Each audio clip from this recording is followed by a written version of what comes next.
Hello दोस्तों, नमस्कार। मैं एडवोकेट अरुण मिश्रा आपको अपने लीगल चैनल कोर्ट कचहरी का ज्ञान में स्वागत करता हूं। दोस्तों, आज मैं आपके लिए सिविल मुकदमों में सेकेंड अपील के संबंध में लैंडमार्क जजमेंट जो ऑनरेबल सुप्रीम कोर्ट का आया हुआ है के बारे में महत्वपूर्ण तथ्यों के विषय में जानकारी दूंगा। चैनल से जुड़े रहने के लिए बेल आइकॉन बटन और सब्सक्रिप्शन बटन को दबाना न भूलें। तो आइए हम बात करते हैं सुप्रीम कोर्ट के लेटेस्ट जजमेंट जो लैंडमार्क जजमेंट है। इस सेकेंड अपील में क्या होना चाहिए, फर्स्ट अपील में क्या कमियां हैं, इनके बारे में बताया गया है। ये संतोष हजारी वर्सेस पुरुषोत्तम तिवारी मृतक बाय एलार्स। तो साइटेशन है 2001 3 SCC 179। सिविल अपील संख्या है 1117/2001। डेट ऑफ जजमेंट है 8 फरवरी 2001। इसमें जो है केस का बैकग्राउंड देख लेते हैं। इसमें प्लेंटिफ जो होता है, प्लेंटिफ ट्रायल कोर्ट में केस जीत जाता है और दूसरी पार्टी डिफेंडेंट जो है फर्स्ट अपीलिएट कोर्ट जाती है। अपीलिएट कोर्ट डिग्री को सेटिस्फाइड रिवर्स कर देता है, फिर हाई कोर्ट जाता है। तो फर्स्ट अपीलिएट कोर्ट जो है, फर्स्ट अपीलिएट कोर्ट ने हाई कोर्ट ने ये देखा कि फर्स्ट अपीलिएट कोर्ट ने सभी साक्ष्यों को देखा कि नहीं देखा और ऑर्डर 41 CPC के बारे में क्या व्यू रहा। अपीलिएट कोर्ट ने लोअर कोर्ट की डिग्री को सेटिस्फाइड क्यों किया, इसका कोई वाजिब कारण दर्शाया है कि नहीं दिया, अपने माइंड का प्रयोग किया कि नहीं किया और क्या वायलेट किया अपीलेट डिसिप्लिन में। फर्स्ट अपीलेट कोर्ट को का कार्य जो है ट्रायल कोर्ट का जजमेंट और उसमें सभी गवाहों को, संपूर्ण साक्ष्यों को दोबारा पढ़कर और उनका विश्लेषण करके ही जो है अपना फैसला देना चाहिए। इन सभी बातों के साथ ऑनरेबल सुप्रीम कोर्ट ने इस बात को बताया है।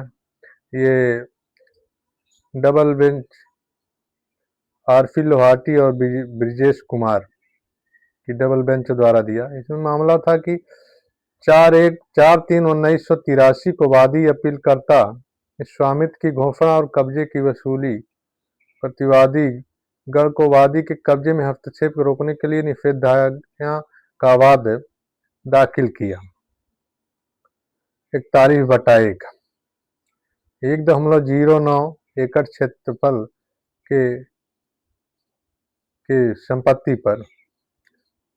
तो वादी के अनुसार प्रतिवादी ने 20/8/1981 को वादी को वाद की संपत्ति के 110 × 80 फुट क्षेत्रफल पर अवैध रूप से कब्जा करने से बेदखल कर दिया था। प्रतिवादी ने अपने लिखित बयान में सभी आरोपों से इनकार किया और कहा कि 1940-41 से यानी अपने दादा परदादा के समय से वाद की संपत्ति पर कब्जा बनाए हुए है।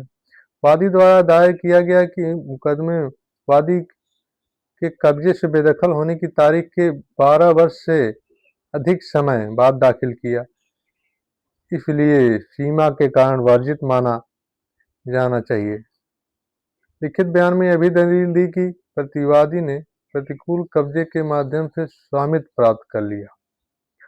तो निचली अदालत ने दोनों पक्षों द्वारा मौखिक और दस्तावेजी साक्ष्यों के मूल्यांकन के आधार पर पाया कि वाद की संपत्ति का स्वामित्व वादी के पास था। प्रतिवादी ने वर्ष 1980-81 के दौरान विवादित 110 × 80 फुट क्षेत्र पर जबरन कब्जा कर लिया था। प्रतिवादी के प्रतिकूल कब्जे के दावे को खारिज कर दिया और वादी द्वारा दायर वाद की परिसीमा अवधि के भीतर दायर माना गया। इन निष्कर्षों के आधार पर वाद को पूर्णतः वादी के पक्ष में पारित किया गया। प्रतिवादी जो है अपील में गया। जिला न्यायालय ने माना कि बाधित भूमि पर स्वामित्व वादी के पास है और राज्य सरकार द्वारा 6/11/68 को वादी को भूमि का कब्जा दिया गया था, लेकिन वादी ने प्रतिवादी को बेदखल करने के लिए कोई कदम नहीं उठाया।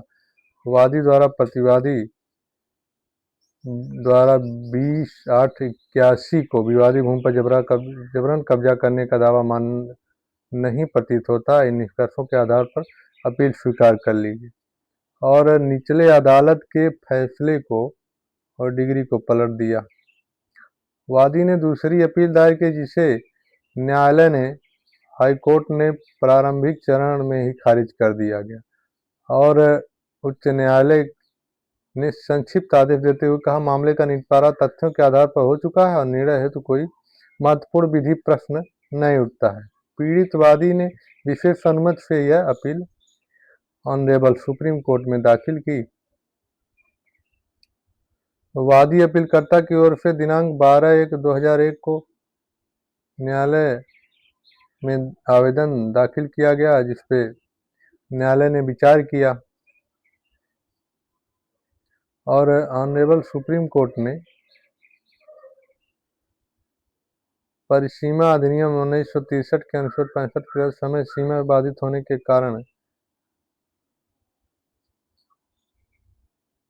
कारण ये खारिज किए जाने योग्य नहीं था, तो अपील स्वीकार कर ली और दूसरी अपील की सुनवाई और निर्णय के लिए उच्च न्यायालय को वापस भेज दिया जाए।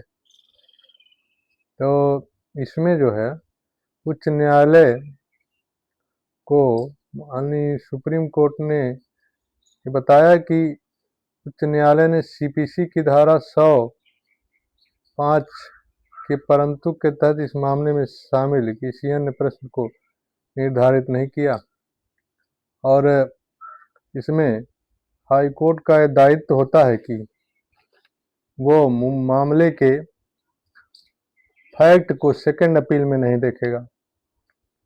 सेकंड अपील में केवल लॉ को देखा जाएगा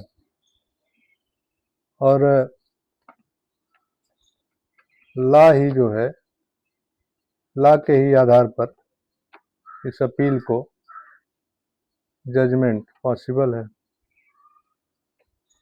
इस संबंध में एक और केस लॉ जो है Hero Vinod versus Sesamal, civil appeal है 4715/2000। साइटेशन है Hero Vinod minors versus Sesamal 2006 5 SCC 545। Date of judgment है 8/5/2006। इसमें अपील को जो है खारिज कर दिया जाता है और हाई कोर्ट का ऑर्डर जो है सुप्रीम कोर्ट ने मान लिया। इसमें सुप्रीम कोर्ट ने प्रतिवादी की दूसरी अपील को स्वीकार करने वाले हाई कोर्ट के फैसले को चुनौती देने वाली अपील को खारिज कर दिया। अपीलकर्ता ने बंटवारे के दस्तावेज के आधार पर प्रतिवादी की संपत्ति से होकर गुजरने के अधिकार का दावा किया था। सुखाधिकार के तहत ये दावा किया गया था और जिसे ऑनरेबल सुप्रीम कोर्ट ने रिजेक्ट कर दिया। तो ऑनरेबल सुप्रीम कोर्ट का जो इन केस में ये महत्वपूर्ण विचार था कि सेकंड अपील में पोजीशन ऑफ लॉ और legal point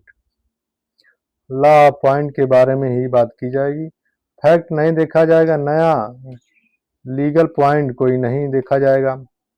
material substantial question law पर नहीं। अपील सेकंड अपील में appeal based purely factual dispute. High court ने reappreciation of evidence, concurrent finding were being disputed without jurisdiction। तो honourable supreme court ने second appeal में यही कहा कि सेकेंड अपील में अपीलेट कोर्ट को मात्र जो है लॉ लॉ पॉइंट और लीगल पॉइंट ही देखना है, इसमें फैक्ट नहीं देखा जाएगा।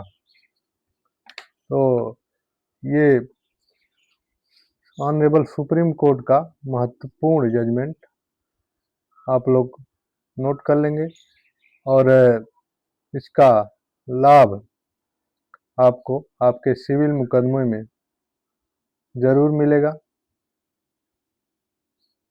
और अगले वीडियो में मैं आपको कुछ लेटेस्ट हाई कोर्ट और सुप्रीम कोर्ट के जजमेंट के बारे में बताऊंगा।